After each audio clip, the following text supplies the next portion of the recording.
السلام علیکم ورحمۃ اللہ وبرکاتہ۔ ہر انسان کی زندگی میں کچھ نہ کچھ سوچیں شامل رہتی ہیں۔ اگر وہ سوچیں اعتدال میں ہو تو ہر انسان اس سے گزرتا ہے۔ ایک اندازے کے مطابق ایک دن میں انسان کے ذہن میں 70,000 خیالات آتے ہیں، 70,000 تھاٹس۔ کچھ خیالات ریپیٹ ہوتے ہیں، بار بار آتے رہتے ہیں۔ کچھ خیالات ایک دفعہ آتے ہیں پھر چلے جاتے ہیں۔ کچھ خیالات مثبت ہوتے ہیں، کچھ خیالات منفی ہوتے ہیں، کچھ خیالات شیطان کی طرف سے ہوتے ہیں اور کچھ الہام ہوتے ہیں۔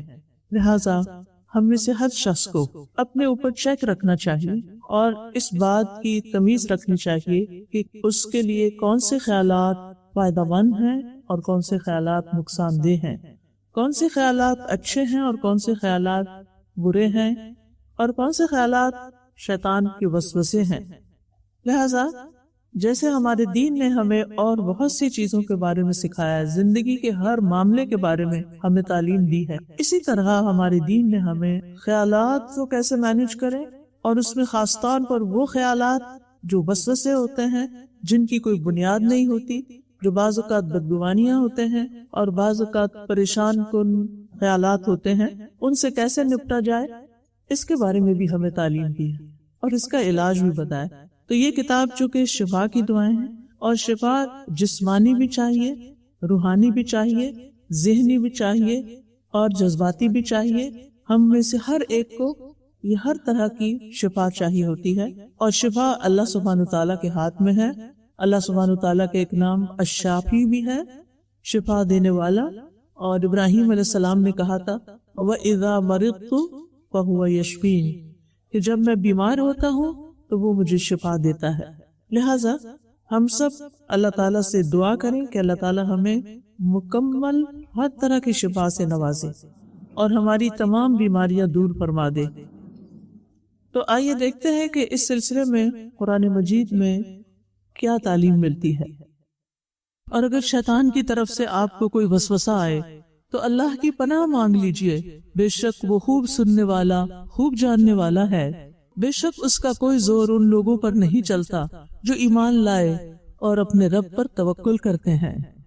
میں شیطانوں کے وسوسوں سے تیری پناہ چاہتا ہوں، اور اے میرے رب، میں تیری پناہ چاہتا ہوں اس سے کہ وہ میرے پاس حاضر ہوں۔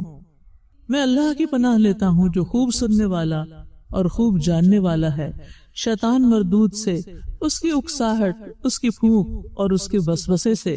میں عظمت والے اللہ کی پناہ لیتا ہوں، اس کے عزت والے چہرے اور اس کی ازلی بادشاہت کے ساتھ شیطان مردود سے۔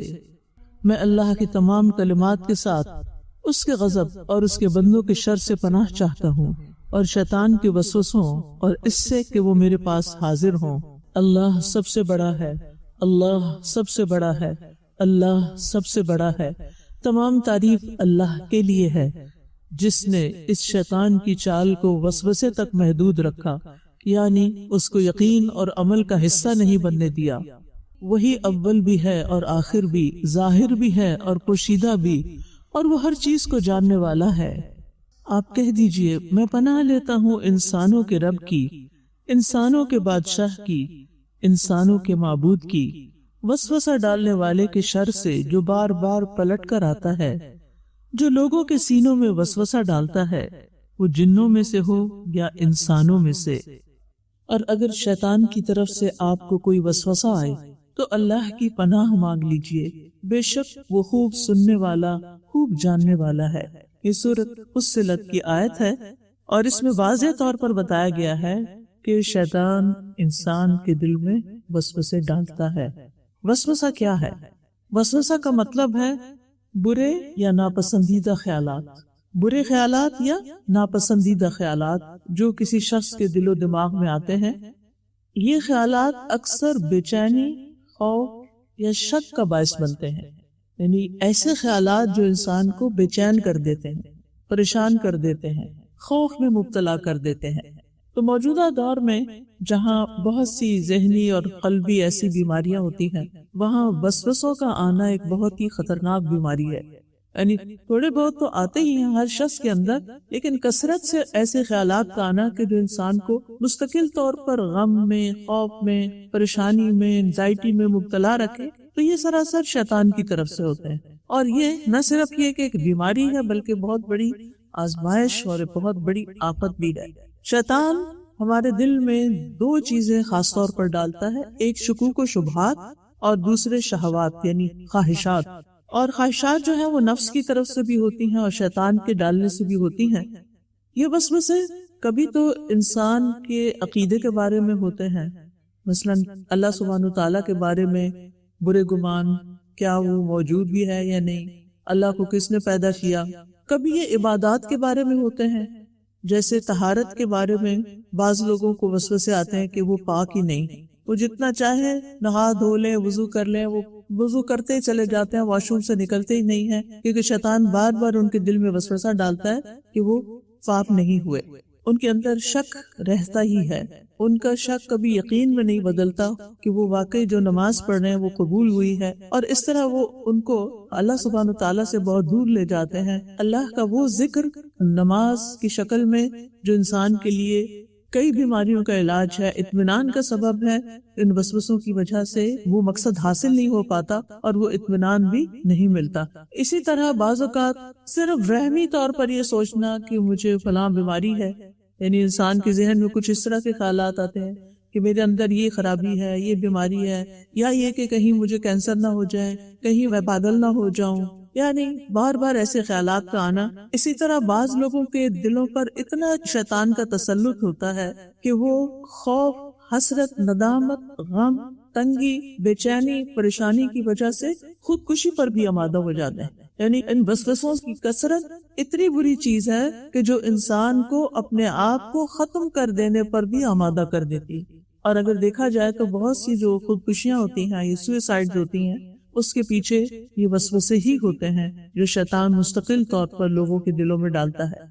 خیالات تو جیسا کہ میں نے عرض کیا کہ انسان کی زندگی کا ایک حصہ ہے۔ انسان ہونے کے ناطے ہمیں ہر طرح کے خیالات آ سکتے ہیں، اچھے برے ہر طرح کے خیالات، لیکن عموماً ہمارے خیالات ہمارے اعمال کے مطابق ہوتے ہیں۔ اگر ہمارے اعمال اچھے ہوں تو ہمارے خیالات بھی اچھے ہوتے ہیں، اگر ہماری زندگی بامقصد ہو تو ہمارے خیالات بھی اس کے مطابق ہوتے ہیں، اور اگر ہماری زندگی میں کوئی مقصد نہیں اور ہم بیکار کی زندگی جی رہے ہیں اور بعض اوقات اپنا وقت ضائع کرتے ہیں یا غلط مجلسوں میں بیٹھتے ہیں، یا یہ کہ سیل فون پر ایسی چیزیں دیکھتے ہیں کہ جن کے نتیجے میں ہمارے اندر ذہنی انتشار ہو جاتا ہے اور انسان بے چینی اور پریشانی کی طرف چلا جاتا ہے۔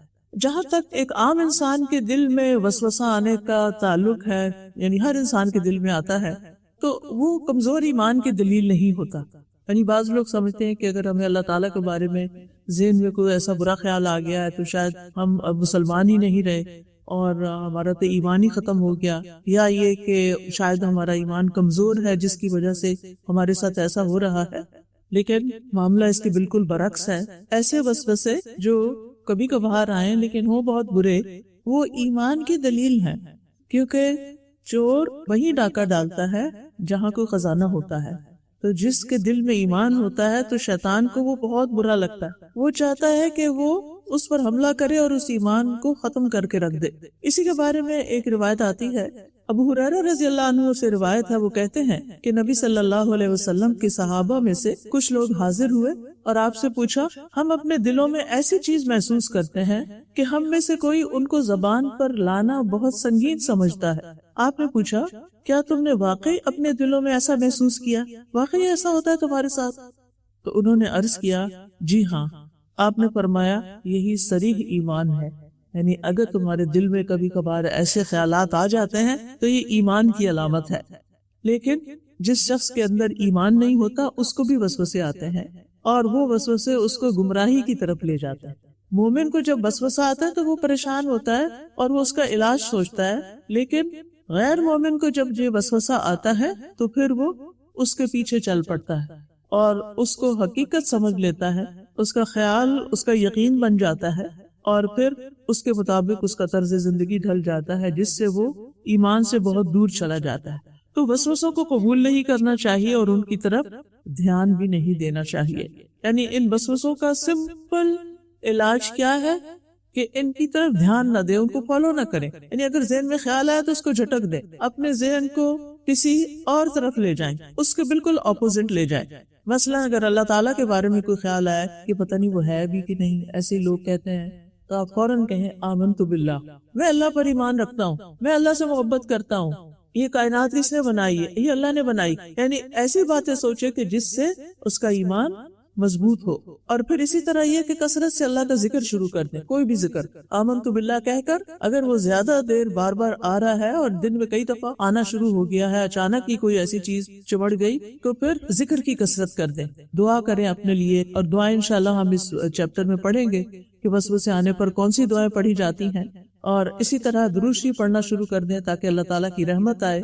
امام نووی رحمہ اللہ کہتے ہیں جب کوئی اس قسم کا وسوسہ آئے تو اللہ تعالیٰ سے دعا کرے کہ اس شر سے آپ کو محفوظ فرمائے. اپنے ذہن سے اس وسوسے کو باہر نکالیں. یقین رکھیں کہ یہ سب کچھ شیطان کی چال بازی ہے. وہ چاہتا ہے کہ بندے کو بے راہ روی پر لگا دے، لہٰذا شیطانی چال کو توڑتے ہوئے اپنا ذہن مثبت چیزوں میں مشغول کرے. یعنی شیطان منفی رخ دکھاتا ہے تو اسی چیز کا بالکل مثبت پہلو، پازیٹیو سائڈ دیکھنا شروع کرتے. یہ اس کا سمپل علاج ہے. شیخ ابن عثیمین کہتے ہیں کہ اگر مسلمان کے دل میں اللہ تعالیٰ کی ذات، رسول اللہ صلی اللہ علیہ وسلم یا دین اسلام کے بارے میں غلط وسوسے آئیں تو ان کی طرف توجہ نہ دے. یہ وسوسے اس کا کچھ بھی نہیں بگاڑ سکتے، کیونکہ ایسے وسوسوں پر پکڑ نہیں ہے.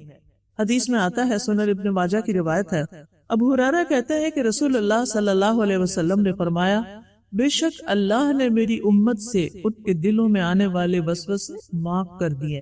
یہ وسوسے معاف کر دیے، یعنی یہ یاد رکھے کہ ان وسوسوں پر آپ کی پکڑ نہیں جب تک وہ خیالات ہیں، اور پھر جب تک وہ اس پر عمل نہ کریں یا اسے زبان سے ادا نہ کریں. یعنی اگر کوئی برا وسوسہ آیا ہے، نمبر 1 اس کو جھٹکے، نمبر 2 یہ کہ اس پر یقین نہ کرے اور اس پر عمل نہ کرے اور اسے زبان سے ادا نہ کرے، مینشن بھی نہ کرے، کسی کو ذکر بھی نہ کرے.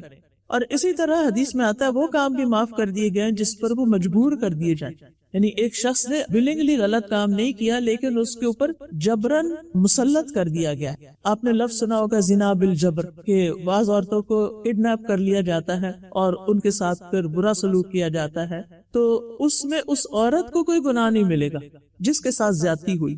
گناہ اس ظالم پر ہے جس نے اس کے ساتھ یہ برا کام کیا. پھر اسی طرح حافظ ابن حجر رحمہ اللہ اس حدیث کی شرح میں کہتے ہیں کہ دل میں پیدا ہونے والے وسوسوں سے تنگی محسوس نہ کرے، یہاں تک کہ ان وسوسوں کے مطابق اعضاء سے یا زبان سے عمل نہ کر لے.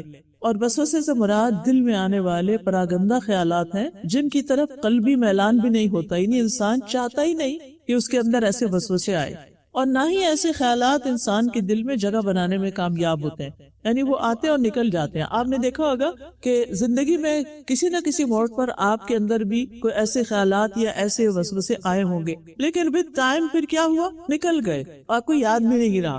اور یاد کرنا بھی نہیں چاہیے کہ ونس اپان اے ٹائم میں اس طرح سوچتی تھی. نہیں، گون از گون، اب اس کو دوبارہ واپس نہ لائیں. اور ویسے بھی بری یادوں کو، بری میموریز کو، ایسی چیزوں کو انسان کو دہرانا نہیں چاہیے کیونکہ وہ انسان کے لیے دکھ کا سبب بنتے ہیں. جب ایسی کیفیت آنے لگے تو اس کے بالکل اپوزٹ جائیں اور کیا کریں، اس کے برعکس سوچیں کہ میری زندگی میں یہ بھی اچھا ہوا، یہ بھی اچھا ہوا، اور اچھی اچھی چیزوں کی لسٹ بنا کے رکھیں کہ آپ کی زندگی میں کیا کیا چیزیں اچھی ہوئی ہیں اور ضرور نکل آئیں گی، اور ان پر شکر ادا کرنا شروع کریں. مثلاً یہ کہ اللہ نے آپ کو عمرے کی توفیق دی، مثلاً یہ کہ اللہ نے آپ کو بہت سے بہن بھائی دیے، مثلاً یہ کہ اللہ تعالیٰ نے آپ کو اچھے حال میں رکھا، اچھے ملک میں رکھا، امن میں رکھا، آپ کو ہر طرح کی نعمت حاصل ہے، آپ کے پاس انف منی ہے کہ آپ جو دل چاہتا خرید سکتے ہیں، یا اسی طرح آپ کی زندگی میں اچھے دوست ہیں. یعنی کوئی بھی ایسی چیزیں جو آپ کو خوش کرتی ہیں، جن چیزوں سے آپ خوش ہوتے ہیں، آپ ان چیزوں کی لسٹ بنا کے ان پہ شکر ادا کریں اور ان کا خیال دل میں لانا شروع کر دیں. اگر دل میں آئے مجھے تو کوئی پوچھتا ہی نہیں اور میری تو دنیا میں کوئی حیثیت ہی نہیں، میری اس گھر میں کوئی حیثیت نہیں، میرے ساتھ فلاں نے بھی برا کیا، فلاں نے بھی برا کیا. کچھ لوگوں کے دل میں ایسی باتیں گھر کیے رکھتی ہیں اور وہ ہوتے شیطان کے وسوسے ہیں تاکہ انسان غمگین رہے اور کچھ نہ کر سکے. کیونکہ جو انسان مثبت ذہن رکھتا ہے وہی زندگی میں کچھ اچیو کرتا ہے. وسوسے 2 قسم کے ہوتے ہیں. نمبر 1 جو بغیر اختیار کے خود بخود دل میں پیدا ہو جاتے ہیں. یعنی آپ نے کوئی پلان نہیں کیا ہوتا کہ یہ خیال سوچوں میں، یا آپ اس چیز کے بارے میں کوئی ایکٹیولی نہیں سوچ رہے ہوتے، اس میں آپ کا کوئی ذاتی ارادہ شامل نہیں ہوتا، تو تمام شریعتوں میں یہ قابل معافی ہے، اس میں آپ سے کوئی پوچھ نہیں ہوگی۔ دوسرا، اپنے اختیار اور ذاتی ارادے کے ساتھ برائی کا تصور دل میں لانا، یہ اس وقت تک قابل معافی ہے جب تک یہ زبان سے اظہار نہ کیا جائے یا انسان اس پر عمل نہ کر لے۔ مثلا آپ کو کسی برے کام کے کرنے کا شوق ہے، مثال کے طور پر کسی نے چوری کا ارادہ کیا، اللہ نہ کرے لیکن ہوتا ہے نا، چور تو ہوتے ہی ہیں ہر جگہ، کسی نے چوری کا ارادہ کیا اور وہ ذہن میں سوچ رہا ہے اچھا میں چوری کرنے کے لیے ایسا کروں گا جب یہ شخص اپنا بیگ یہاں چھوڑے گا، یعنی دوسرے کو نہیں پتا ہوتا اس کے ساتھ کیا ہونے لگا، اور یہ جو چور ہے وہ اس کو دیکھ رہا ہے کہ یہ بیگ بہت قیمتی لگ رہا ہے، اس میں جو موبائل ہوگا وہ بھی بڑا قیمتی ہوگا اور اس میں پیسے بھی ہوں گے، تو اب وہ نگاہ جما کے بیٹھا ہوا ہے وہ شخص چور، اور سوچ رہا ہے کہ اب میں اٹھوں گا اور پھر میں جا کے جب یہ بندہ غافل ہوگا اپنے بیگ سے تو اس کے بیگ سے کچھ نہ کچھ نکال لوں گا۔ اب وہ سوچ رہا ہے، پھر اس کو ایک دم خیال آتا ہے یہ تو بڑی گھٹیا حرکت ہے، مجھے یہ نہیں کرنی چاہیے، کہیں میں پکڑا ہی نہ جاؤں، چلو چھوڑو رہنے دو۔ اب کیا ہے، اب شیطان نے اس کو اکسایا، شیطان نے اکساہٹ ڈالی کہ تم یہ چوری کرو تو بڑی قیمتی چیزیں ہوگی، یہاں سے تمہیں بہت کچھ مل جائے گا، اور اس نے ارادہ بھی کر لیا اور وہ سوچ بچار بھی کرنے لگ گیا، پلاننگ بھی کرنے لگ گیا، لیکن سم ہاؤ اس نے اس پر عمل نہیں کیا اور زبان سے بولا بھی نہیں، تو یہ بھی معاف ہو جائے گا، ٹھیک ہے۔ بلکہ اگر اللہ کے ڈر سے اس برے کام کو چھوڑ دیا تو اس پر اجر بھی مل جائے۔ تو وسوسے دو قسم کے ہو گئے، لیکن وسوسے کے پیچھے، اس شیطانی خیال کے پیچھے چلنا اور آگے آگے اس کو راہ دینا اور غلط بات سوچتے چلے جانا، اس کی پیروی کرنا اور اس کو زبان سے پھر ادا بھی کرنا اور اس پر عمل بھی کرنا، یہ چیز صریحاً شیطان کی پیروی کرنا آتا ہے نا قرآن مجید میں کہ شیطان کی پیروی نہ کرو، لا تتبعوا خطوات الشیطان، شیطان کے قدموں کی۔ ہم عام طور پر خطوہ کا مطلب قدم کرتے ہیں، جو لٹرل میننگ تو ہے، ٹھیک ہے، لیکن اس سے مطلب یہ ہے خطوات میں اس کی پلاننگ بھی شامل ہوتی ہے، یعنی شیطان جدھر جدھر تمہیں لے جا رہا ہے اس کے پیچھے مت چلو، بلکہ اس کے ڈالے ہوئے خیال کو بس پھینک دو، ہٹا دو، اس کے اپوزٹ سوچو۔ شیطان تو انسان کو ہر لمحہ بھٹکانے کی کوشش کرتا ہے اور کبھی کبھی انسان اس کے اثر میں آ بھی جاتا ہے، لیکن جن کے اندر ایمان ہوتا ہے، تقوی ہوتا ہے،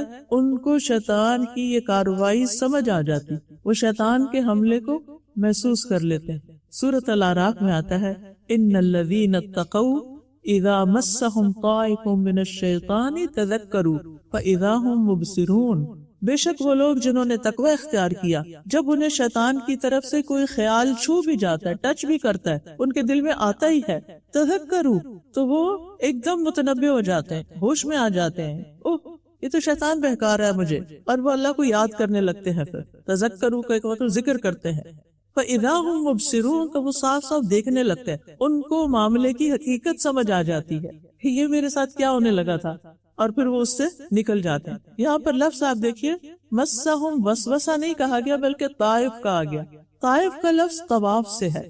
طواف کا مطلب کیا ہوتا ہے؟ کسی چیز کے ارد گرد گھومنا یا اس کے ساتھ گھومنا، یعنی گھومنے والا۔ تو یہاں اس سے مراد شیطان کا وہ وسوسہ یا خیال ہے جو بار بار طواف کر رہا ہے، یعنی ایک دفعہ جاتا خیال، پھر آ جاتا ہے، پھر جاتا ہے، پھر آ جاتا ہے، یعنی round and round and round, اور انسان اسی کے اندر گھرا ہوا ہے اور اسی کے اندر اس کی گردش ہوتی رہتی ہے۔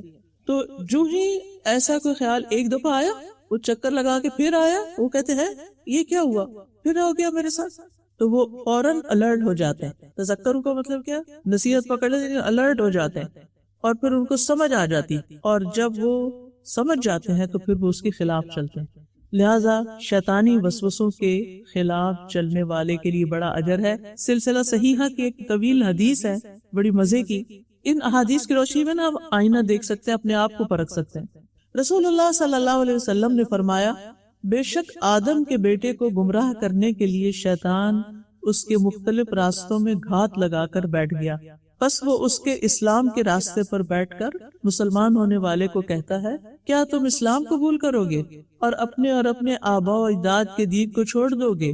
لیکن ابن آدم اس کی نافرمانی کرتا ہے اور اسلام قبول کر لیتا ہے۔ اب ہم نے دیکھا کہ بالکل اس کے اپوزٹ، یعنی اسلام قبول کرنے کا ارادہ کیا، شیطان آ گیا ہے یہ تو میرے ہاتھ سے نکلنے لگا، تو وہ اس کے دل میں کیا ڈالتا ہے؟ ایسا خیال ڈالتا ہے کہ جس سے وہ اس کو مینوپولیٹ کر کے اس رستے سے ہٹا لے، پھسلا لے۔ وہ کہتا ہے کہ اچھا تم ماں باپ کا طریقہ چھوڑ دو، کیونکہ ماں باپ سے بہرحال انسان کو محبت ہوتی ہے اور ان کے طریقوں سے بھی محبت ہوتی ہے، خود چاہے کتنا بھی اختلاف کرے، اگر کوئی ہمارے ماں باپ کو برا کرے تو ہمیں بہت برا لگتا ہے۔ خود بچے نہ بھی بات مانے نا، نہ ہی ماں باپ کے فرما بردار ہو، لیکن ماں باپ کے خلاف نہیں کچھ سن سکتے، تھوڑی سی بھی غیرت ہوگا دل میں۔ تو شیطان کو پتا ہے کہ یہ ان کا ویک پوائنٹ ہے، ماں باپ کے نام سے کوئی بات کریں گے نا تو یہ مان جائیں گے۔ آپ دیکھیں کہ ہم ماں باپ کے بارے میں کتنے کنسرنڈ ہوتے ہیں، ذرا سا ہمیں پتہ چلے ان کی طبیعت خراب ہے یا وہ بیمار ہو گئے ہیں یا ان کو کوئی دکھ پہنچا ہے کسی کی طرف سے، تو پھر کیا ہوتا ہے ہمارے دل پہ؟ ہم بے چین ہو جاتے ہیں، ہم کہتے ہیں سب کو چھوڑ دو، فوراً پہنچو ان کی خدمت میں، ان کا حال پوچھو اور ان کو خوش کر دو وغیرہ وغیرہ۔ تو شیطان آ کے ماں باپ کا جھانسا دے کر ان کو اسلام سے پھیر دیتا ہے، لیکن جب انسان نافرمانی کرتا ہے اور اسلام قبول کر لیتا ہے تو وہ شیطان کے چنگل سے باہر نکل آتا ہے۔ پھر کیا ہوتا ہے؟ پھر وہ اس کے ہجرت کے راستے پر بیٹھ جاتا ہے، یعنی شیطان، یعنی اسلام قبول کر لیا، اب وہ ہجرت کرنا چاہتا ہے، کہیں اور جانا چاہتا ہے جہاں پر وہ اپنے دین پر عمل کر سکے، تو اسے کہتا ہے کیا تو اب ہجرت کرتا ہے اور اپنے زمین و آسمان اور اپنے وطن کو چھوڑنے لگا ہے؟ اور بے شک مہاجر کی مثال تو اس گھوڑے کی طرح ہے جسے رسی بندھی ہو لیکن وہ اس کی نافرمانی کرتا ہے اور ہجرت کر جاتا ہے۔ یعنی تم ہجرت کرنا چاہتے ہو لیکن تم اس گھوڑے کی طرح جس کی رسی بندھی ہوئی ہے، یعنی تمہارا ایک کنیکشن ہے پیچھے۔ پھر وہ اس کے جہاد کے راستے پہ بیٹھ جاتا ہے اور کہتا ہے کیا تو جہاد کرنے کے لیے جا رہا ہے؟ دیکھ لو یہ تو نفس اور مال کے بارے میں مشقت میں پڑنا ہے، جب تو لڑے گا تو تجھے قتل کر دیا جائے گا، کوئی دوسرا تیری بیوی سے نکاح کر لے گا، تیرا مال وارثوں میں تقسیم کر دیا جائے گا، لیکن وہ اس کی نافرمانی کرتا ہے اور جہاد میں چلا جاتا ہے۔ پھر رسول اللہ صلی اللہ علیہ وسلم نے فرمایا جس نے شیطان کے ساتھ ایسے کیا تو اللہ عز و جل پر حق ہے کہ وہ اسے جنت میں داخل کرے۔ یعنی جو شیطان کے وسوسوں کے خلاف جائے گا اور جس چیز سے شیطان روکے گا اس سے رکے گا نہیں بلکہ وہ لازمی کرے گا، اگر وہ نیکی کا کام ہے تو اللہ تعالیٰ اس کے بدلے میں اس کو جنت عطا کرے گا، اور اگر یہ شخص قتل کر دیا گیا یعنی اللہ کے راستے میں تو اللہ عز و جل پر حق ہے کہ اسے جنت میں داخل کرے گا۔ یہ تو تین بڑی بڑی باتیں تھیں نا، لیکن ہماری زندگی میں اور بھی اچھے اچھے کام ہوتے ہیں جو ہمارے لیے بڑے فائدے کے ہوتے ہیں، بہت بڑی نیکی ہوتے ہیں، لیکن کیا کرتے ہیں ہم؟ سوچتے ہیں مثلا کسی مجلس میں ہم حاضر ہوئے، ہمیں وہاں موٹیویٹ کیا گیا صدقہ کرنے پر یا کسی اور نیک کام پر، تو ہم متاثر ہوئے، ہم نے نام بھی لکھوا دیا اور ارادہ بھی پکا کر لیا کہ ہم ضرور ڈونیٹ کریں گے کچھ، لیکن جب تک گھر پہنچتے ہیں تو کیا ہوتا ہے؟ ارادہ بدل چکا ہوتا ہے۔ کتنے ہی لوگ ہیں جو پلیج کرتے ہیں فنڈ ریزنگ میں لیکن اس کے بعد کہیں ہاتھ نہیں پکڑاتے کیونکہ شیطان نے ان کو پھیر دیا ہوتا ہے۔ اسی طرح کچھ لوگ حج کرنے کا ارادہ کرتے ہیں، کچھ لوگ کسی کی ہیلپ کرنے کا۔ آپ نے دیکھا ہوگا کہ کتنے ہی نیکی کے کام ہیں جن کے کرنے کو آپ کا دل چاہتا ہے، لیکن پھر کیا ہوتا ہے کچھ ہی عرصے کے بعد جب تک آپ اس جگہ پہنچتے ہیں نیت بدل چکی ہوتی۔ کئی دفعہ آپ کسی کا غم سنتے ہیں، کسی کی بیماری، کسی کی پریشانی، تو آپ سوچتے ہیں کہ چلو میں اس کو ہاسپٹل لے جاؤں گی، لیکن جب تک ٹائم ہوتا ہے تو پھر کسی اور کو کہتے ہیں پلیز تم چلے جاؤ، میں نہیں جا سکوں، نیت بدل گئی۔ تو یہ دراصل شیطان ہوتا ہے جو آ کے انسان کو کچھ خیالات دل میں ایسے ڈالتا ہے کہ دیکھو اگر تم گئی نا تو تمہارا فلاں کام لیٹ ہو جائے گا، اگر تم گئی تو تمہاری اتنی گیس لگ جائے گی اور پھر فلاں اور فلاں مسئلہ ہو جائے گا۔ تو ایسے ایسے خیالات اور وسوسے دل میں ڈالتا ہے کہ انسان ہٹ جاتا ہے اس سے، اس راستے کو چھوڑ دیتا ہے۔ تو یہاں پر اللہ سبحانہ وتعالی فرماتے ہیں وَإِمَّا يَنزَغَنَّكَ مِنَ الشَّيْطَانِ نَزْغٌ، اگر تمہیں شیطان کی طرف سے کوئی وسوسہ آئے۔ نزغن کا لفظ ہے، اس کے لفظی معنی ہوتے ہیں کسی سوئی نیڈل یا نوک دار چیز کے ساتھ کسی کو کچوکا مارنا، یعنی پرک کرنا، ٹھیک ہے؟ تو شیطان بھی چھوٹی سی پرک کرتا ہے، ذرا سے اندر داخل ہوتا ہے ہلکا سا اور اپنا خیال چھوڑ دیتا ہے وہاں۔ کبھی شیطان انسان کو غصہ دلا کر اسے برانگیختہ کرتا ہے، بہت چھوٹی سی ہوتی ہے، وہ انسان بھڑک اٹھتا ہے، انسان سوچتا ہے کس بات پہ غصہ آ رہا ہے، کوئی وجہ بھی نہیں ہوتی۔ تو شیطان جو ہے یہ ہر وقت انسان کے ساتھ کسی نہ کسی طرح چھیڑ چھاڑ کرتا رہتا ہے، برائی کو آراستہ کر کے دکھاتا ہے، نیک کام سے سستی کرواتا ہے، اور اسی طرح اور بھی بہت سے کام کرتا ہے، ہر موقع پہ حاضر ہو جاتا ہے، چاہے آپ نیکی کا کام کر رہے ہو چاہے آپ برائی کا کام کر رہے ہو، وہ پیچھے لگ جاتا ہے۔ کیونکہ وہ انسان کا کھلا دشمن ہے. لیکن یاد رکھیے انسان جب اللہ کا ذکر کرتا ہے تو شیطان بے بس ہو جاتا ہے، کمزور ہو جاتا ہے. لہذا حل کیا ہے کہ کون فاستعذ باللہ، اللہ کی پناہ لو. اللہ کی پناہ مانگنے والے کے ساتھ اللہ کی مدد ہوتی ہے، اللہ تعالیٰ اس کو پناہ دیتا ہے. لہذا جب انسان اللہ کا ذکر کرتا ہے تو شیطانی وسوسے ختم ہو جاتے ہیں، مومن کو سکون اور اطمینان ہو جاتا ہے، اور پھر انسان پوری طرح اپنے آپ کو ڈیڈیکیٹ کر دیتا ہے اس کام کے لیے جس کی طرف وہ بڑھ رہا تھا. تو چاہے دین کے معاملے میں شیطان وسوسے ڈالے یا پھر دنیا کے کسی کام کے معاملے میں، تو ایسی صورت میں انسان کو ایک طرف تو مسئلے کو حل کرنے کے لیے عملی اقدامات اٹھانے چاہیے، اور دوسری طرف یہ ہے کہ انسان اللہ کی پناہ بھی لے، یعنی اللہ سے مدد مانگنا، دعا اور اسباب دونوں ہی اختیار کرنا. ٹھیک ہے، یعنی آپ نے اللہ سے مدد بھی مانگنی ہے، پناہ طلب کرنی ہے کہ اللہ مجھے اس شیطان مردود سے بچا لے، آپ کی مدد چاہیے مجھے تاکہ میں اس دشمن سے بچ سکوں، اور دوسری طرف وہاں سے اٹھنا بھی ہے، جانا بھی ہے، وہ ماحول بھی چھوڑنا ہے، وہ طریقے بھی اختیار کرنے ہیں کہ جس سے آپ اس نیکی کے کام کو یا اچھے کام کو اپنی زندگی میں کر سکیں.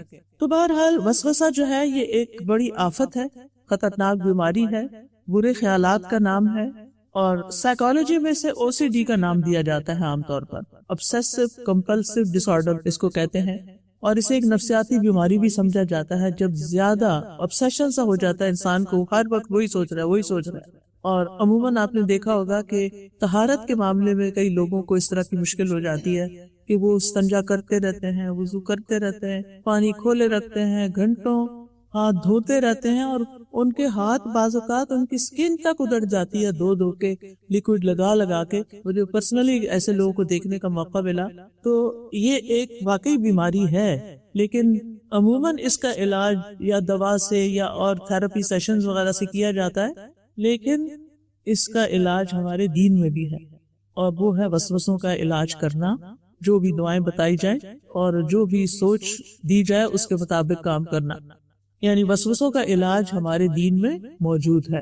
بعض اوقات آپ دیکھیں کہ جب اس طرح کی بیماریاں ہوتی ہیں تو عموماً جو تھراپی وغیرہ دی جاتی ہے اس میں انسان کو کہا جاتا ہے کہ یعنی اگر تمہیں نجاست میں رہنے کا خوف ہے تو تم نجاست میں ہی رہو، اور اس طرح وہ اس کو بالکل ریورس جب کر دیتے ہیں. یعنی اگر کسی کو یہ ہے کہ یعنی استنجا نہیں میرا ہوا، وہ کہتے ہیں کہ تم پھر استنجا کرو ہی نہ، مثال کے طور پر.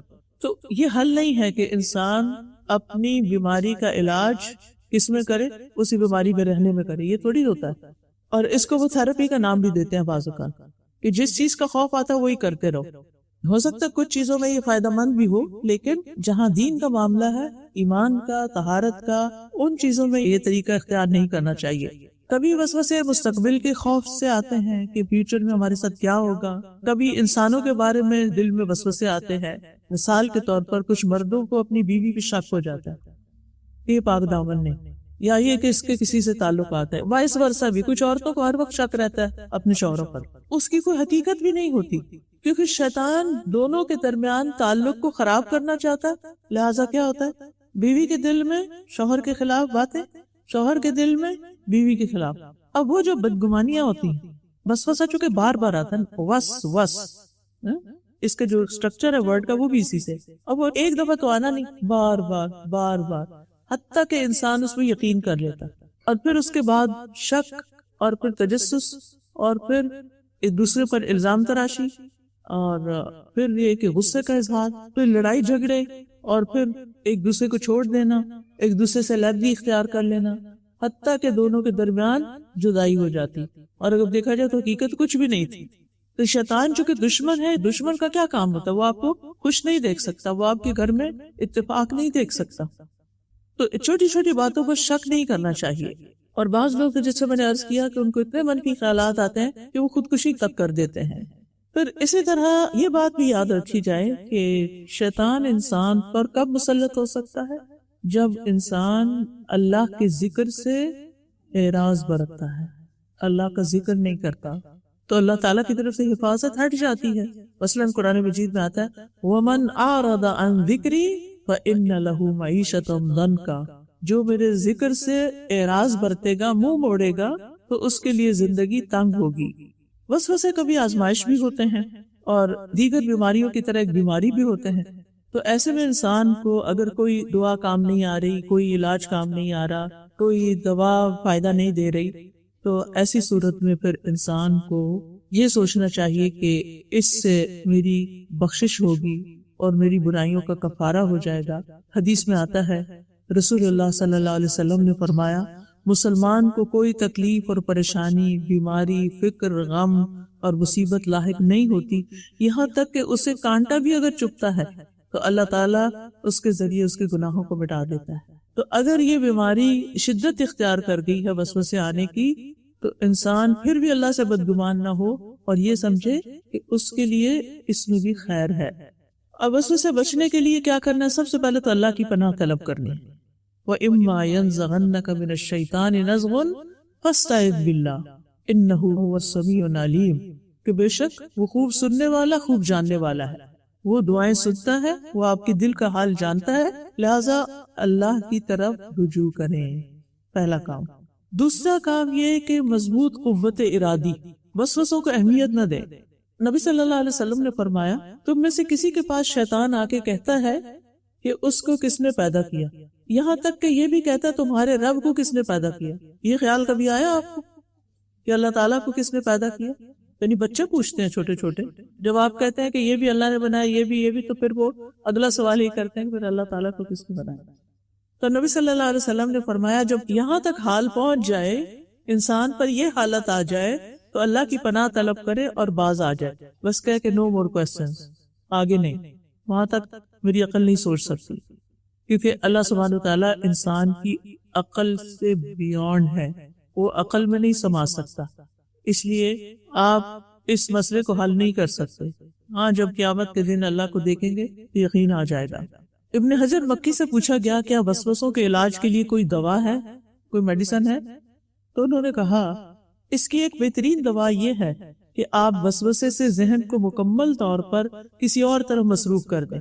چاہے دل میں کچھ بھی خیال آتے جائیں لیکن اپنے آپ کو کسی اور چیز میں لگائے، کیونکہ جب انسان وسوسوں کی طرف توجہ نہیں کرتا تو وسوسوں کو ذہن میں جگہ نہیں ملتی، قدم جمانے کا موقع نہیں ملتا، بلکہ کچھ ہی دیر میں پھر وہ وسوسہ ختم ہو جاتا ہے. اور یہ ایک مجرب نسخہ ہے، بہت سے لوگ اس میں کامیاب بھی ہوئے ہیں. لیکن اگر کوئی شخص وسوسوں کے پیچھے لگ جائے اور ان کے مطابق عمل کرنے لگے اور ان پر ڈسکشن بھی شروع کر دے تو پھر وہ اس بھنور میں اس طرح پھنستا ہے کہ وہاں سے نکلنا مشکل ہوتا ہے. اور ایسے وسوسے انسان کو پاگل بنا دیتے ہیں اور پھر شیطان انہیں کہیں کا بھی نہیں چھوڑتا. تیسرا وسیلہ کیا ہے وسوسوں سے نکلنے کا؟ اللہ پہ توکل، اللہ پہ بھروسہ. جب ہمارے ذہن میں کوئی منفی خیال ہو، نیگیٹو خیال ہو، شیطان انسان کو اللہ کی رحمت سے مایوس کرے، مستقبل کا خوف دلائے، تو پھر انسان اپنا توکل مضبوط کرے، کیونکہ قرآن مجید میں آتا ہے وَمَن يَتَوَكَّلْ عَلَى اللَّهِ فَهُوَ حَسْبُهُ، جو اللہ پر توکل کرے اللہ اسے کافی ہو جائے گا. توکل کیا ہے؟ اپنا معاملہ اللہ کے سپرد کر دیں کہ اللہ تعالیٰ میں نے تو میس کر دیا لیکن اب آپ اس کو ٹھیک کر دیں، اور آپ کر سکتے ہیں اور میرا آپ پر ہی بھروسہ ہے اور میں آپ ہی کی طرف رجوع کرتا ہوں. چوتھا وسیلہ قرآن کریم کی تلاوت.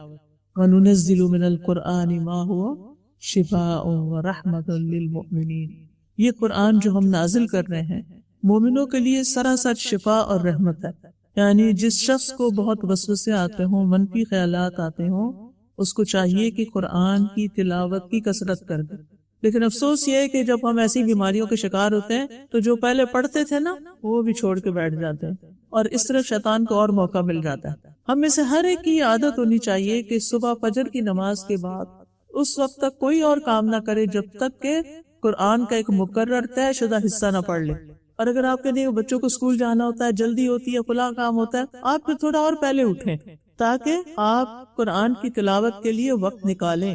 کچھ لوگوں کو سونا ہوتا ہے دوبارہ کیونکہ یہاں کی راتیں چھوٹی ہیں، تو ایسی صورت میں بھی انسان کسی نہ کسی طرح اس کو مینج کرے، اپنا کوئی اور ٹائم پھر نکالے، عصر کے بعد کا وقت نکال لے، لیکن اپنی ڈیلی جو روٹین ہے تلاوت کی وہ کبھی مس نہ کرے. اگر کسی وجہ سے ایک دن کی مس ہو گئی تو اگلے دن اس کو پورا کرے. ایک عالم سے کسی نے پوچھا کہ کیا وجہ ہے کہ انسان اپنا ورد یومی چھوڑ دیتا ہے. ورد یومی کا مطلب ہوتا ہے ڈیلی ورد یا ذکر اس نے کرنا ہوتا ہے، یعنی قرآن کی تلاوت مراد. کہتے ہیں وہ اس کی کسی گناہ کی سزا ہوتی ہے کہ اللہ تعالیٰ اس سے توفیق چھین لیتا ہے. قرآن کی تلاوت کے بارے میں میرا اپنا ایکسپیرینس یہ ہے، ذرا میں نے اس وقت میں کچھ اور کیا، کسی بھی چیز کو ہاتھ لگایا، میں کبھی بھی موبائل کھولتی نہیں اس وقت تک جب تک میرا یہ ورد پورا نہ ہو جائے۔ اگر کسی دن جیسے ٹریولنگ میں جلدی نکلنا ہے، جلدی چلنا ہے، چلو راستے میں پڑھ لیں گے، تو وہ پھر کبھی کوئی کام آ جاتا ہے، کبھی کوئی، کیونکہ وہ اپنے وقت سے ہٹ گیا۔ جب وقت سے ہل جاتی کوئی چیز تو پھر وہ کنٹرول میں نہیں آتی۔ اس لیے یعنی میں نے اپنے اوپر کیا لازم کیا، چاہے ایک پیج پڑھو، چاہے 2 پڑھو، لیکن قرآن کھولے بغیر، قرآن پڑھے بغیر کچھ نہیں اور کرنا، جتنی مرضی جلدی ہو۔ اگر بہت ہی جلدی ہے تب بھی اس کو کھولو اور 2 آیتیں پڑھ لو، اس کی بھی برکت ہوگی، اس سے بھی بہت فائدہ ہوگا آپ کو انشاءاللہ۔ تو وسوسوں کا علاج قرآن کی تلاوت کی کثرت، اور اگر سمجھ کر پڑھیں نا تو واقعی وسوسوں کو جگہ ہی نہیں ملتی، پھر سب سوالوں کے جواب ملتے جاتے ہیں، ایک سکون آتا جاتا ہے۔ اور خصوصاً سورۃ البقرہ، کیونکہ نبی صلی اللہ علیہ وسلم نے فرمایا تم اپنے گھروں کو قبرستان نہ بناؤ، شیطان اس گھر سے بھاگ جاتا ہے جس میں سورۃ بقرہ تلاوت کی جاتی۔ لیکن افسوس یہ کہ ہم خود تلاوت نہیں کرتے اور صرف آڈیو لگا دیتے ہیں۔ ٹھیک ہے، نہ ہونے سے بہتر ہے، لیکن یہ کافی نہیں، ہرگز کافی نہیں کہ آپ گھر میں صرف چلا دیں اور وہ انسان پریزنٹ بھی نہیں ہے وہاں پر جس کی آپ نے آڈیو لگائی۔ تو آپ کو خود پڑھنی چاہیے، چاہے 1 صفحہ روز پڑھے، چاہے 2 صفحے پڑھیں، اپنی روٹین میں شامل کر لیں، تو آپ دیکھیں گے کہ آپ کے دل کی اصلاح ہوتی جائے گی۔ کیونکہ نبی صلی اللہ علیہ وسلم کی کوئی بات بھی من گھڑت نہیں ہے کہ ایسے ہی بس کہہ دیا کہ اچھا یہ کر لو تو ایسا، کوئی بہلانے والی بات نہیں ہے، یہ ایک یقینی بات ہے اور اس کو یقین کے ساتھ پڑھنا چاہیے، بلکہ ہو سکے تو اس کو حفظ بھی کر لینا چاہیے۔ 5واں وسیلہ کیا ہے وسوسوں سے نکلنے کا؟ ایمان کے ساتھ عمل صالح، نیک کام۔ اپنے آپ کو نیک کاموں میں لگا دیں، اچھے اچھے کاموں میں لگا دیں۔ نیک کاموں کی قسم ہے نا، میں نے اس سے پہلے بھی بتایا تھا، نمبر 1 عبادت، اللہ کی عبادت کا کوئی بھی ایسا طریقہ جیسے فارمل نماز، روزہ، حج، زکوٰۃ وغیرہ، عبادت۔ نمبر 2 خدمت، بندوں کی خدمت بھی ایک عبادت ہے۔ جیسے کوئی شخص بیمار ہوتا ہے تو آپ اس کی عیادت کرتے ہیں، یہ عبادت ہے۔ مریض کی عیادت عبادت ہے، کیونکہ اس وقت آپ کے لیے 70,000 فرشتے دعا کر رہے ہوتے ہیں۔ پھر اسی طرح کسی بیوہ، کسی یتیم، کسی مجبور کی مدد کرنا۔ تو نبی صلی اللہ علیہ وسلم نے کیا فرمایا کہ بیوہ یتیم کے لیے دوڑ دھوپ کرنے والا قیامت کے دن میرے ساتھ اس طرح ہوں گے۔ ان کی دل جوئی کرنا، ان کے لیے زندگی آسان کرنے کے راستے ڈھونڈنا، دوسروں کو آسانیاں دینا، دوسروں کو اپنے سے کمفرٹ دینا، یہ خدمت کی ساری قسمیں۔ اور خدمت بھی عبادت ہے اگر اللہ کے لیے کی جائے۔ ایک ہوتا ہے نا ہم اپنے مطلب کے لیے کسی کی کوئی خدمت کرتے ہیں کہ ہم یہ کریں گے تو ہمیں یہ ملے گا، یہ اللہ کے لیے نہیں ہوتی۔ خدمت یہ ہوتی ہے کہ ہم صرف اور صرف اللہ سے اجر پانے کے لیے کسی کے کام آئیں، چاہے وہ چھوٹا سا کام ہی کیوں نہ ہو، 1 گلاس پانی کسی کو کیوں نہ پلانا ہو۔ یہ نہ سوچے کہ یہ مجھے اپریشیٹ کرے گا اور مجھے یاد رکھے گا کہ ہاں اس نے مجھے پانی پلایا تھا، نہیں، اس لیے پلانا رب کی رضا کے لیے۔ پھر آپ دیکھیں رب دیتا ہے کیا آپ کو۔ جو شخص رب کی خاطر کوئی نیک کام کرتا ہے، رب اس کا بدلہ دنیا میں بھی دیتا ہے اس کو۔ اور اگر ہم بندوں کو خوش کرنے کے لیے کر رہے ہوتے ہیں یا بندوں کی تعریف کے لیے، تو کبھی وہ کرتے ہیں اور کبھی وہ الٹا کرتے ہیں، اس کو تعریف کی بجائے کوئی کرٹیسزم شروع کر دیتے ہیں، اور کبھی وہ آپ کو اپریشیٹ کرتے ہیں اور کبھی نہیں کرتے، اور اس طرح انسان ہر وقت ایک فرسٹریشن کا شکار رہتا ہے کہ میں اچھا بھی کروں تو لوگ اس کو برا بنا لیتے۔ بھئی آپ نے لوگوں کے لیے تھوڑی کیا تھا، جس رب کے لیے کیا ہے بس اس کے بعد خاموش، ذکر بھی نہیں کرنا کہ لوگ کیا کرتے ہیں آپ کے ساتھ، آپ کی نیکی کا بدلہ کس طرح دیتے ہیں۔ اس کا شکوہ کرنا بھی نیکی کو ضائع کر دیتا ہے، اور اس میں خاص طور پر نماز جو ہے نا وہ راحت کا ذریعہ ہوتا ہے۔ اچھا تیسری چیز کیا ہے عبادت کے اندر آتی ہے نیک کاموں میں؟ دعوت اللہ، لوگوں کو اللہ کی دین کی طرف دعوت دینا، دین کی تعلیم دینا۔ خیرکم من تعلم القرآن وعلمہ، تم میں بہترین ہے وہ لوگ جو قرآن سیکھیں اور سکھائیں، ٹھیک۔ اور اس کے علاوہ نوافل، نبی صلی اللہ علیہ وسلم جب پریشان ہوتے تھے تو نماز کی طرف دوڑتے تھے۔ نبی صلی اللہ علیہ وسلم کہا کرتے تھے بلال نماز کی اقامت کہو اور ہمیں اس سے راحت پہنچاؤ۔ اچھا اذان سن کے ہمارے دل میں راحت ہوتی ہے یا پریشانی پڑ جاتی ہے؟ سچے دل سے اپنے آپ سے پوچھیں کہ جب اذان ہوتی ہے تو آپ خوش ہوتے ہیں یا بوجھ محسوس کرتے ہیں؟ اگر خوش ہو نا تو جو کام کر رہے ہیں نا چھوڑ کے فوراً کے نماز شروع کر دیں۔ میں نے دیکھے ایسے لوگ بھی، نماز کا وقت ہو جائے بس وہ بے چین، ان کا کسی چیز میں دل نہیں لگتا، فوراً نماز کی طرف دوڑتے ہیں۔ اور کچھ لوگ ان کو اٹھا کے اٹھو بھائی پڑھ لو، اچھا ابھی پڑھتے اتنا لمبا دن ہے، ایک نماز سے دوسری پہ اتنا وقفہ ہے، ابھی تو سورج یہاں کھڑا ہے، کوئی فرق نہیں پڑتا، پڑھ لیں گے۔ کیا واقعی یہ خوش ہوئے ہیں کہ اذان ہو گئی، اللہ کی طرف دوڑنے کا وقت آ گیا؟ اگر خوش ہوتے تو دوڑتے. تو یہ جو ہم کرتے ہیں نا یعنی سستی، تو اس کا مطلب ہے کہ نماز ہمارے لیے ایک بوجھ ہے. وَإِنَّهَا لَكَبِيرَةٌ إِلَّا عَلَى الْخَاشِعِينَ الَّذِينَ يَظُنُّونَ أَنَّهُمْ مُلَاقُو رَبِّهِمْ وَأَنَّهُمْ إِلَيْهِ رَاجِعُونَ. بے شک یہ نماز بڑی بھاری ہے مگر ان پر ایک جو رب کا خشوع رکھتے ہیں، عاجزی رکھتے ہیں، اور وہ سمجھتے ہیں کہ وہ رب سے ملاقات کرنے والے اور اس کی طرف واپس پلٹنے والے ہیں. تو جس کو یہ کہ رب سے ملاقات کرنی ہے تو وہ کیا کرے گا؟ خوب دل لگا کے نماز پڑھے گا، کیونکہ نماز رب سے ملاقات کا ذریعہ ہے. یہ دنیا میں رب سے ملاقات ہے، اور پھر آخرت میں جب واقعی رب سے ملاقات ہوگی وہ خوش ہو جائے گا. جو دنیا میں خوشی سے نماز کی طرف جاتا ہے، قیامت کے دن بھی وہ رب کی ملاقات کے لیے خوشی سے جائے گا. تو اذان سے خوش ہو جائے گا. اذان ہو تو اپنے دل کا جائزہ لیں کہ میرے دل میں کیا آ رہا ہے. شیطان تو یہی کہے گا کہ ابھی ٹھہر کے پڑھ لینا، ابھی ٹھہر کے. چھٹا وسیلہ اللہ کا ذکر. فَاذْكُرُونِي أَذْكُرْكُمْ، تم مجھے یاد کرو میں تمہیں یاد کروں گا. یعنی آپ اللہ کا ذکر کرتے رہیں تو وسوسے جو ہیں وہ غائب رہیں گے، جو ہی چھوڑیں گے پھر وہ آ جائیں گے. ابو ہریرہ کہتے ہیں کہ نبی صلی اللہ علیہ وسلم نے فرمایا، یہ صحیح بخاری کی روایت ہے، اللہ تعالیٰ فرماتا ہے میں اپنے بندے کے گمان کے مطابق ہوتا ہوں جو وہ میرے ساتھ گمان رکھتا ہے. جب وہ مجھے یاد کرتا ہے میں اس کے ساتھ ہوتا ہوں. اگر وہ مجھے اپنے نفس میں یاد کرے تو میں بھی اسے اپنے نفس میں یاد کرتا ہوں، اور اگر مجھے وہ بھری محفل میں یاد کرے تو میں اس سے بہتر محفل میں اس کو یاد کرتا ہوں. اگر وہ میری طرف ایک بالشت آئے تو میں اس کی جانب ایک گز نزدیک ہو جاتا ہوں، اور اگر وہ مجھ سے ایک گز کے قریب ہو تو میں 2 گز نزدیک ہو جاتا ہوں. اگر وہ میری طرف چلتا ہوا آئے تو میں دوڑتا ہوا اس کی طرف آتا ہوں. تو اللہ کی مدد آپ کے قریب ہے اگر آپ اللہ کی طرف دوڑیں. لیکن جب بندہ اللہ کا ذکر چھوڑ دیتا ہے تو دل شیطانوں کا اور ان کے وسوسوں کا گھر بن جاتا ہے، اڈا بن جاتا ہے، اور ذکر کرنے والوں کے اندر شرح صدر ہوتا ہے اور ایک خوشی کی کیفیت ہوتی ہے. 7ویں چیز، اچھی صحبت اور اکیلے رہنے سے بچنا، تنہائی سے اجتناب. اچھی صحبت، اچھی کمپنی، اکیلے نہیں رہنا. کسی کو بھی اگر وسوسوں کی بیماری ہے تو وہ اکیلا نہ رہے. لیکن آج آپ دیکھیں کہ ہماری یوتھ، بچوں کا لائف سٹائل کیا بن گیا، اپنے کمرے بند کیے اور غائب. تو وسوسوں کے علاج کے لیے، نیگیٹو تھاٹس سے بچنے کے لیے لوگوں میں رہیں اور اچھے لوگوں میں رہیں جو اچھی اچھی باتیں کریں، تاکہ آپ کی جو نیگیٹیوٹی اندر کی وہ واش آؤٹ ہو جائے، وہ نکل جائے. اور اسی لیے میں بار بار ریکمینڈ کرتی ہوں کہ اگر آپ کے پاس موقع ہو آن لائن پڑھنے کا اور آن سائٹ پڑھنے کا تو آن سائٹ کو ترجیح دیجیے. اگر موقع ہو، چاہے آپ آن لائن کلاس ہی لے رہے ہیں، چند لوگ اکٹھے ہو کر بیٹھ جائیں اور آن لائن لے لیں، بجائے اس کے کہ اپنے اپنے گھر میں بیٹھے رہیں. کبھی لیٹ کے سنے اور کبھی بیٹھ کے اور کبھی چل پھر کے اور کبھی چائے بنانے کچن میں چلے جائیں اور کبھی کچھ اور کبھی کچھ. ایسے تھوڑی علم حاصل ہوتا ہے. علم بدن کی راحت کے ساتھ حاصل نہیں ہوتا. لہٰذا آپ میں سے ہر ایک کوشش کرے کہ کسی نہ کسی طرح اس کی قریبی مسجد میں یا کسی کے گھر میں کوئی نہ کوئی کلاس ضرور شروع ہو جائے. اور اگر آپ کی ٹیچر وہاں اویلیبل نہیں تو آپ آن لائن ٹیچر لے سکتے ہیں، لیکن اس کے ساتھ بھی 1-on-1 ہونے کی بجائے آپ چھوٹا چھوٹا گروپ بنا لیں، نیبرز کو اکٹھا کر لیں، رشتہ داروں کو اکٹھا کر لیں، اور ذکر کی مجلسیں گھر گھر میں کریں، کیونکہ اس سے گھر میں برکت آتی، شیاطین بھاگ جاتے ہیں.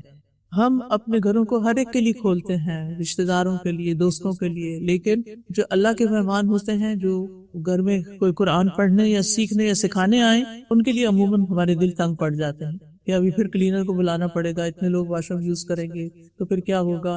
یعنی دل نہیں بڑے کرتے ہم، جس کی وجہ سے ہم اپنی دنیا میں سمٹے رہتے ہیں اور پھر پریشانیوں کا شکار ہوتے رہتے ہیں، اپنے آپ سے لڑتے رہتے ہیں. تو جب آپ اللہ کے نام پر، اللہ کے ذکر پر، اللہ کی کتاب پر کسی گھر میں جمع ہوتے ہیں تو اس کے فائدے کیا ہیں؟ حدیث میں آتا ہے وَمَجْتَمَعَ قَوْمٌ فِي بَيْتٍ مِّن بُيُوتِ اللَّهِ يَتْلُونَ كِتَابَ اللَّهِ وَيَتَدَارَسُونَهُ بَيْنَهُمْ إِلَّا نَزَلَتْ عَلَيْهِمُ السَّكِينَةُ وَغَشِيَتْهُمُ الرَّحْمَةُ وَحَفَّتْهُمُ الْمَلَائِكَةُ. کہ جب بھی کوئی قوم یعنی گروپ اللہ کے گھروں میں سے کسی گھر میں جمع ہوتا ہے، اللہ کی کتاب کی تلاوت کرتا ہے اور آپس میں سیکھتے سکھاتے ہیں، یتدارسونہ بینہم الا نزلت علیہم السکینہ، اور ان پر سکینت نازل ہوتی ہے، غشیتہم الرحمہ، رحمت ڈھانپ لیتی ہے، اور فرشتے ان کو گھیر لیتے ہیں، فرشتے ان پر سایہ کرتے ہیں. اتنی بڑی خوشخبری ہے. ہم بہت سی ذہنی اور جسمانی بیماریوں کا شکار ہوتے ہیں. قرآن شفا ہے، قرآن کی مجلس شفا کا باعث ہے، لیکن ہم اس کے لیے تکلیف نہیں کرتے، کوشش نہیں کرتے. تو جو اپنے ساتھ خیر اور بھلائی کرنا چاہتا ہے اس کے لیے لازم ہے کہ وہ پھر ایسا کرے. پھر اس کے بعد آپ دیکھیں کہ تنہائی سے اجتناب بہت ضروری ہے. اپنے آپ کو اکیلا نہ چھوڑیں، اور ایسے بچوں کو یا ایسے بیماروں کو جو ذہنی بیمار ہوں ان کو اکیلا نہ چھوڑا کریں. ان کی مختلف ایکٹیویٹیز دیکھیں، اور اپنے بچوں کو بھی چاہے وہ بیمار ہیں یا نہیں ان کو کمپنی دیں. بچوں کی تربیت کا بہت بڑا طریقہ ان کو توجہ دینا، ان کے پاس بیٹھنا، ان کے ساتھ ٹائم سپینڈ کرنا، ان کے ساتھ ہنسی مذاق کرنا، ان سے محبت کرنا، ان کو اچھی بات سکھانا، ان کی خدمت کرنا. یہ ساری چیزیں اس میں آتی ہیں. یعنی آپ جتنے چاہے تھراپی سیشن دلوا لیں، جب تک آپ توجہ نہیں فرمائیں گے مسئلہ حل نہیں ہو سکتا. بچے کو آپ کی محبت چاہیے، بچے کو آپ کا ٹائم چاہیے، اس کو آپ کا ٹچ چاہیے. اور بچے جب چھوٹے ہوتے ہیں تو ہم انہیں پھر گودی لے لیتے ہیں، بٹھا لیتے ہیں. جو یہ بڑے ہوتے ہیں ایک طرف کر دیتے ہیں ہم کو، اور خاص طور پہ لڑکوں کو. نہیں، لڑکے آپ کے محرم ہیں، آپ کے بیٹے آپ کے محرم ہیں.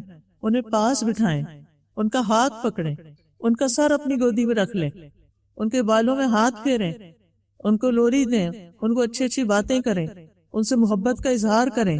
جب بانڈنگ ہی نہیں ہوگی تو وہ ہماری کوئی بات کیوں سنیں گے؟ یعنی ہم اپنے بچوں کو اپنی محبت سے کیوں محروم کر دیتے ہیں؟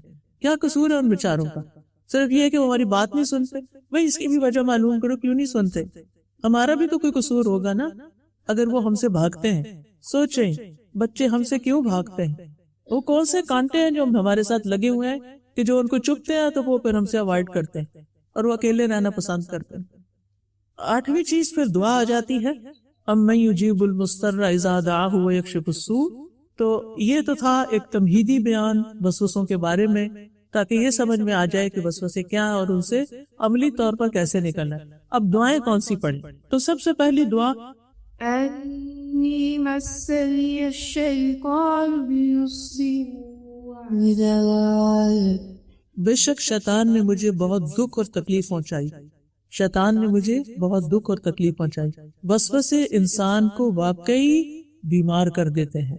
ایوب علیہ السلام کے بارے میں آپ نے سنا ہوگا، انہیں 18 سال سکن ڈیزیز رہی، اور اس دوران انہیں ان کے گھر والے بھی چھوڑ گئے، ان کے دوست احباب بھی، ان کا کام کاروبار تھا وہ بھی ختم ہو گیا، ان کے جو کھیت تھے وہ سوکھ گئے، ان کے مویشی مر گئے. یعنی ساری زندگی کا نقشہ الٹ گیا.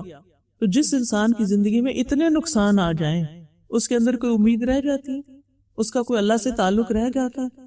آپ بھی کسی نہ کسی کو جانتے ہوں گے کہ جس پر ایک تکلیف آئی، پھر دوسری آئی، پھر تیسری آئی، بزنس چلا گیا، بچہ مر گیا، شادی ٹوٹ گئی، پتہ نہیں کیا سے کیا. بعض اوقات لوگوں کی زندگی میں بہت پریشانی آ جاتی. ایسے میں شیطان کو بڑا ہی زبردست موقع مل جاتا ہے کہ وہ انسان کو پریشان کرے. اس وقت اگر کوئی اپنا ایمان بچا جائے تو وہ بہت ولی اللہ ہے، وہ واقعی اللہ کا دوست. اور اس میں ایوب علیہ السلام کی مثال ملتی ہے کہ ان کے ساتھ ہر طرح کی آزمائش، جسمانی اور مالی اور اولاد کی اور کھیتوں کی اور مال مویشی کی، ہر چیز کی. تو شیطان نے ان کو پریشان کیا کہ دیکھو یہ ہے تمہارا رب جس نے تمہارے ساتھ ایسے ایسے کیا، کیونکہ کوئی بیماری بھی اللہ کے اذن کے بغیر تو نہیں آتی.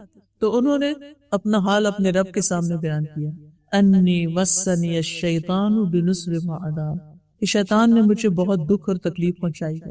اللہ سبحانہ تعالیٰ سورۃ صاد میں فرماتے ہیں وَاذْكُرْ عَبْدَنَا أَيُّوبَ إِذْ نَادَى رَبَّهُ أَنِّي مَسَّنِيَ الشَّيْطَانُ بِنُصْبٍ وَعَذَابٍ. اور ہمارے بندے ایوب کا ذکر کیجئے جب اس نے اپنے رب کو پکارا کہ شیطان نے مجھے بہت دکھ اور تکلیف پہنچائی ہے.